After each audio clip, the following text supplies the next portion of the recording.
Hi, I'm Carl, I'm the founder here at Conquest, and I want to extend you a warm welcome. We're really excited to have you here, and I want you to know that the Conquest platform is all about you. I've been a sales guy my entire career, so trust me, I know how important your commission is to you, and that's exactly why we've created Conquest, to make sure that you're involved in the process and that you have total transparency of your earnings at all time, in real time. I'm going to take just a couple of minutes of your time just to get you started on Conquest, dive into your first claim and go through the submission process. So let's get to it. So when you first log into Conquest, you're going to land on the dashboard. You're not going to spend a lot of time here. The main areas that you should be focused on are in the middle here. Each one of these cards represents a commission claim per payroll period, and that's where we really want to dive into. So let's dive into this month's claim by clicking on View Info. This is going to load my commission claim for this month. You'll always know which month you're in, as it'll be in the top left hand corner of the page here, and on the top right hand side of the page you're going to have a summary of the numbers that are involved. So in this case we have just over £3,000 of earnings, just over £1,000 of deductions. I hope that you don't have many of those, and the net payable due or total pay due is just over £2,000. As we move down the page you're going to get more and more info that helps you to review your claim and make sure you're submitting something that's accurate. We start with commissions themselves. So you'll be enrolled in at least one commission scheme, maybe more than one. They'll all be organised in this page under the commissions header. You'll get a visual summary of how you're progressing when you first load the page, and if you click on any one of these it'll then scroll down and you'll be able to see the placements which have qualified for commission in this period.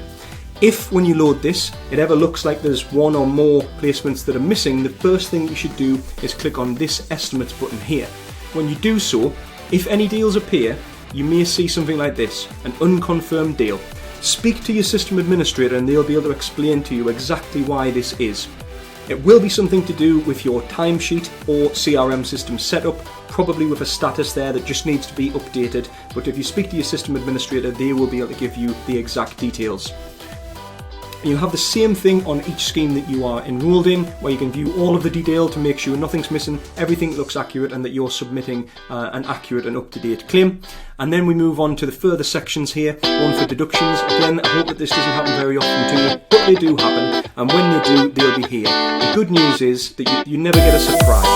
You're going to know that there's a deduction before you get paid, before you get your pay slip. There'll be detail under here, and just as with the commissions, if you click and scroll down, it'll show you the deal that's associated with that deduction. So in this instance, I can see that this placement that I've made, a couple of icon, it's been rebated. So the value of the deal has been reduced, the customer has probably received a credit note, and therefore some commission has been clawed back in my claim this month. And exactly the same for exceptions. I can move myself again. At the bottom of the page here, should there be what we call an exception, which is a positive addition to the claim, this is where they'll live right at the bottom of the screen. So, once you've landed on your claim, you've reviewed all of the details and you're happy that they're accurate, the next step is to submit that claim. And that's really easy and straightforward. At the top of the page here, you'll see the submit button. You click that. In this instance, I'm just getting a little warning to let you know that I do have a fully confirmed deal in that claim if you've already seen it. And if that is intentional, and if that is still